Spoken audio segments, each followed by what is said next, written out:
Hello and welcome to the WebCert Global Marketing News Bulletin. I'm Cal O'Connell and here are today's top stories.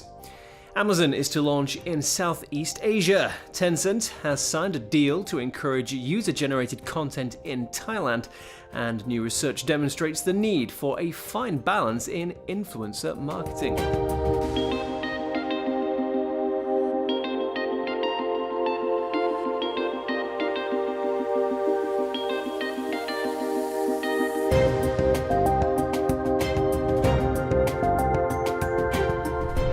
Amazon is this year due to open in Singapore, putting it head-to-head with the Alibaba-owned Lazada in Southeast Asia. The launch is expected to take place in the first quarter of 2017, and Amazon is currently hiring staff and acquiring trucks and other logistical equipment, but has been forecast to struggle in the ASEAN region due to the poor existing infrastructure. In order to prepare for the arrival of the US retailer, Lazada has begun expanding its delivery network across the region and looking to move further into online grocery shopping. It's also been revealed that Alibaba has acquired companies to shorten the learning curve and enable Lazada to grow faster. Lazada CEO Maximilian Bittner commented on the upcoming competition from Amazon, saying that he is looking forward to seeing how they will differentiate themselves in a market which he referred to as a jungle. The Chinese internet and social media giant Tencent has signed a deal with the online book and magazine startup Ookbee. The deal will pave the way for the startup to launch Ookbee U, which will promote user content across Southeast Asia, after first launching in Thailand. Ookbee's CEO said that whilst the company used to compete with traditional bookstores, this new company idea is more flexible. The aim of the new venture is to offer over 1 million pieces of content of almost any format for users. For Tencent, the deal represents the potential for the first successful move into Thailand after struggling in the market with its flagship messaging app, WeChat. A survey has shown that influencer marketing is highly successful amongst women, but too many sponsored posts can have a negative effect. The research was undertaken by the influencer platform Bloglovin and found that over a third of women in its global user base have, at some point, unfollowed an influencer due to overposting.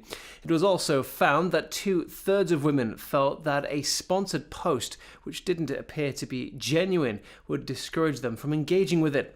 However, the survey also backed up evidence suggesting that influencer marketing can be very powerful after 54% of respondents said that an influencer's post had directly made them purchase that product, whilst 45% had followed a brand they had seen on an influencer's page.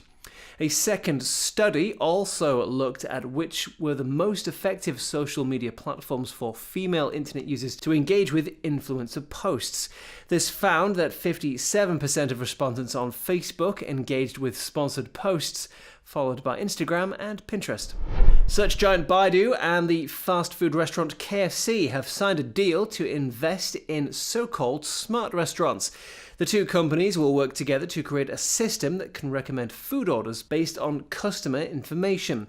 Facial recognition scanners will attempt to find out a customer's age, gender, and even their mood before recommending suitable food accordingly. Repeat customers will also have past orders taken into account before the recommendations are made.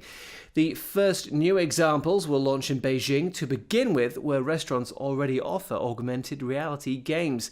This isn't the first time two brands have worked together after unveiling a customer service robot in Shanghai.